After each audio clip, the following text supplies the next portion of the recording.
Today's notes are also from section 6.1. This is a continuation of what we did last time. We introduced systems of equations. These two definitions we actually wrote down last time, so you don't need to write this first page down again. Just a real quick review. A system of equations, remember, is two or more equations using the same variables. Two or more equations that use the same variables, usually x and y, but it could be a and b, or really any two variables. And then the solution to the system are the values for the variables that work in every single equation. Whatever values make every equation true is a solution. Last class, we were given a system of equations. We were given a possible solution, and we talked about how to check to see if that was a solution or not. Today, we are going to talk about ways to solve if we're not given the solution to begin with. This is new material right here. This should go in your notes. There are three different ways that you will learn how to solve a system of equations. The first is by graphing, solving by graphing. That is what we will be doing today. Solve a system of equations by graphing. Might be wise to have a sheet of graph paper for today's notes. I've got some in the back if you need to borrow one. Solving by graphing. The second way you will learn is called substitution, solving by substitution. And then finally, there is a method called elimination. So three different ways to solve systems of equations. We'll solve them by graphing, substitution, and elimination. So example one, we are asked to solve the system of equations, and we're going to solve it by graphing. Solve by graphing. And the system that is given says y equals 3x minus 4 and y equals x plus 2. Y equals 3x minus 4 and y equals x plus 2. To solve a system by graphing, we are going to start by ignoring this second equation. So we are not even going to look at the second equation at all. We're just going to graph this top equation. We are graphing that line. We've been working a lot on graphing lines. It is in slope-intercept form, y equals mx plus b. So hopefully we can identify the y-intercept as negative 4. 1, 2, 3, 4. My y-intercept is negative 4. My slope is 3. So we're going to be going up 3 over 1, starting at that y-intercept. Up 3 over 1. Up 3 over 1. Up 3 over 1.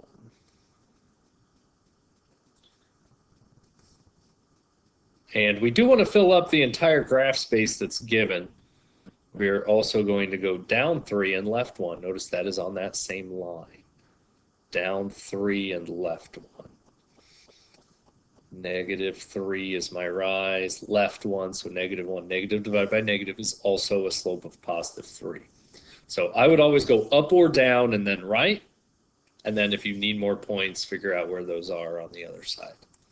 So there is our first line. We can graph that line using those points. I graph them all in blue. The reason we graph the points on that line are the x and y values that make this equation true. Remember, we want both equations to be true. So what we're going to do is we are now going to graph this second line on the same coordinate plane.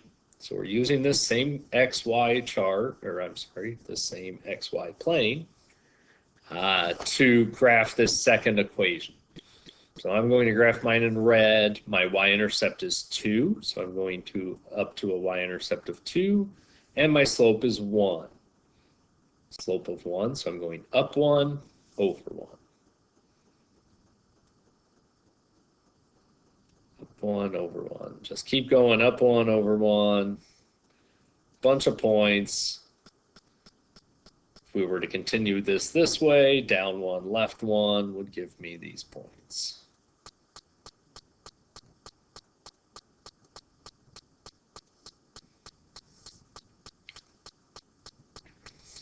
And we can graph that line in.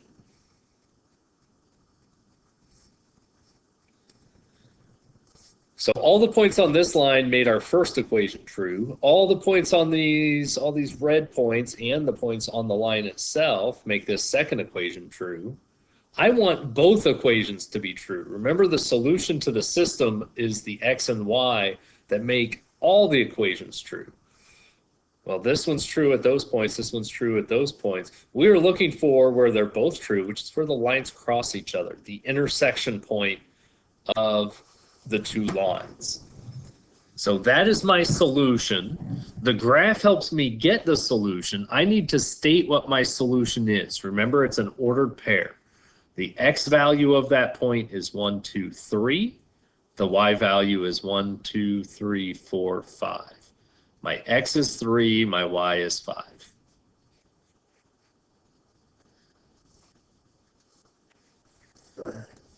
Notice last class we were given a system and we were given a solution and we checked. We could do that to check to make sure that we're correct. If I plug 3 in for x, I have 3 times 3 is 9 minus 4 is 5. Y equals 5. Y is equal to 5. If I plug 3 in for x into this one, it would say 3 plus 2 equals 5. Y is 5.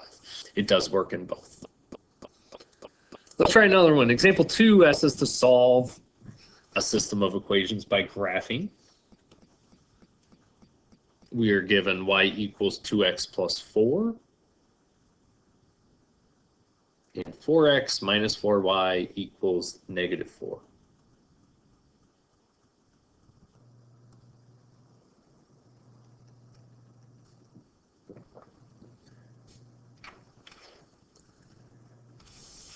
Y equals 2x plus 4.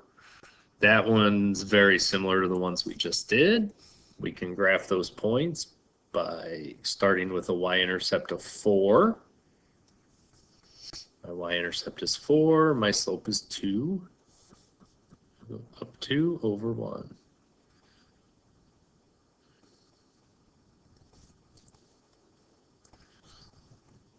A lot of times when we draw lines, we'll just connect those points because it's possible that they intersect over here somewhere. That's why we want to fill up the whole graph, because we're trying to find where those lines intersect, and it might be somewhere over here. So let's go ahead, get some more points on this side. And we should be able to draw in a nice big line.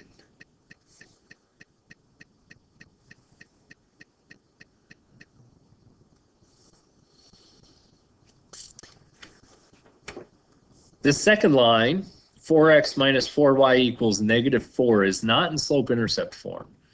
That is standard form. We had two different ways we took care of standard form. We could either find the x-intercept and the y-intercept, or the way we're going to do it this time is we could change to slope-intercept form. Either way is fine. I would make sure that you know how to do it both ways. We'll review how to find the x-intercept and the y-intercept on another problem here soon. But let's change this to slope-intercept form so it looks like y equals mx plus b. We do that by subtracting 4x from both sides. I get negative 4y equals negative 4x minus 4. Divide both sides by negative 4. I get y equals negative divided by negative, that's positive. 4 divided by 4 is 1x. Negative divided by negative, that's positive. 4 divided by 4 is 1. Y equals 1x plus 1. Y-intercept is 1. Slope is 1. So I'm going up 1 over 1. Notice if I continue to graph all these points this way, I do not find an intersection point over here like I did on the last one. So this is why it's important to graph points to the left of the y-axis as well. And we have found that intersection point. We've got enough points on there. We graph our line in. It asks us to solve by graphing. We should complete our graph.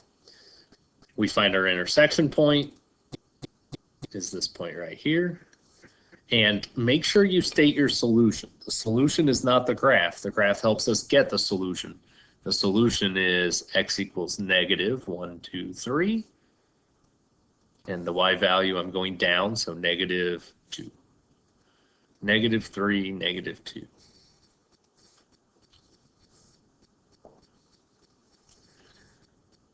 Example 3. Example 3 looks pretty similar. We've got one equation that is in slope-intercept form, one equation that is in standard form. I'll give you a minute to copy it into your notes.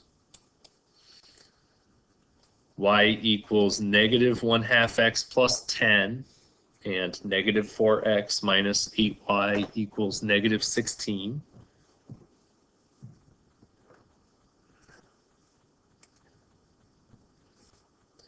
First line, y-intercept is 10.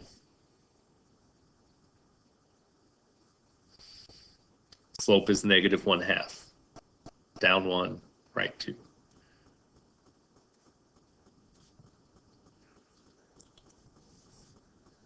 So we can graph our first line.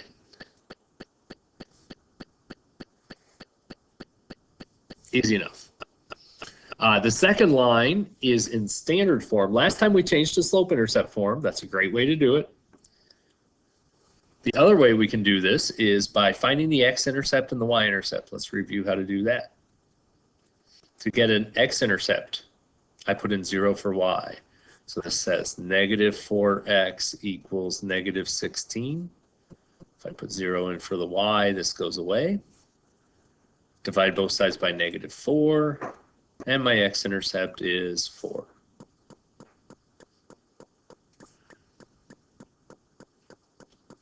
To get the y-intercept, we plug in 0 for x. Putting 0 in for x gives me negative 8y equals negative 16.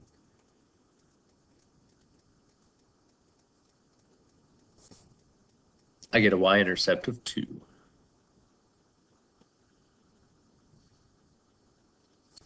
Two points is enough to draw a line. I'm looking for where these lines intersect.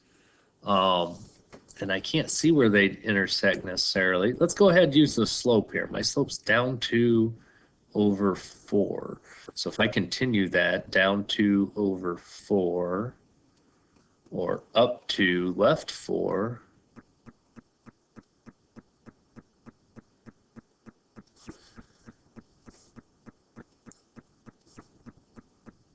notice these two lines. What kind of lines do I have there?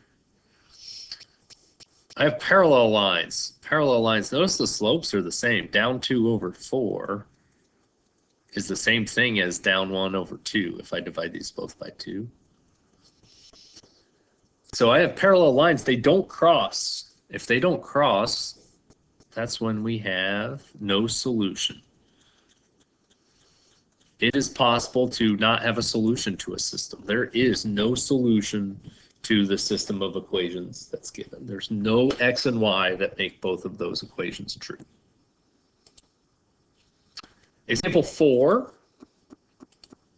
we are given 6x plus 2y equals 12, and y equals negative 3x plus 6.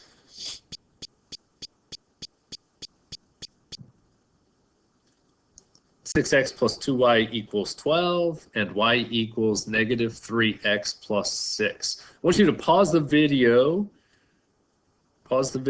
and you try this one on your own. Once you think you have it, you can start the video, and we'll show you the solution.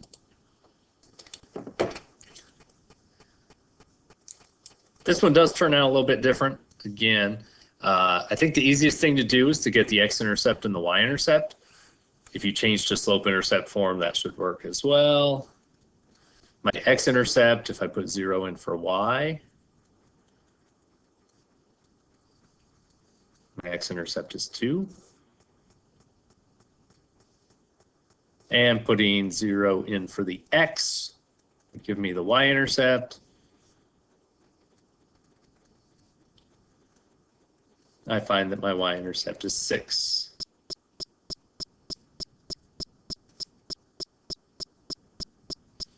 We could certainly get more points by using the slope of this. For time's sake right now, I am going to just go ahead and graph the line in there. So there's our first line. The second one, our second line, has a y-intercept of 6, 1, 2, 3, 4, 5, 6, and a slope of -3, so down 3 over 1, down 3 over 1, down 3 over 1. Notice this time the two lines line up right on top of each other. Remember, we're looking for where the lines cross. Well, these lines cross at lots of points, at all the points on the line. When that's the case, we state that there are infinitely many solutions.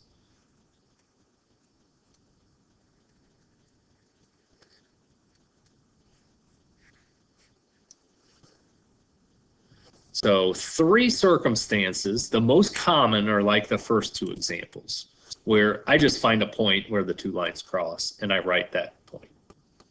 Occasionally, we'll get parallel lines. When that's the case, there's no solution to our system. And sometimes the 2 lines line up right on top of each other. If that's the case, we state that there are infinitely many solutions. We're going to do one more example problem. This is the last one. It says y equals 5 and y equals 2x plus 9. Y equals 5 and y equals 2x plus 9. Y equals 5, y equals mx plus b. There's no x, so my slope is 0 and my y-intercept is 5.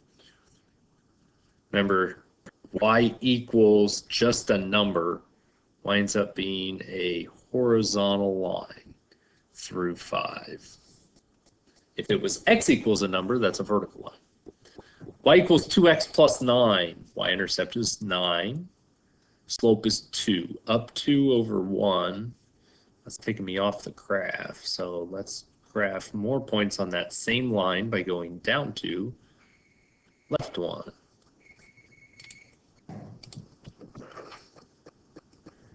Continuing to graph points there. And we have found our intersection point.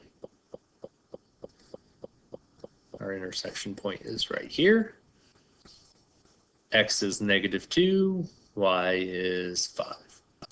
-2, 5 is our solution.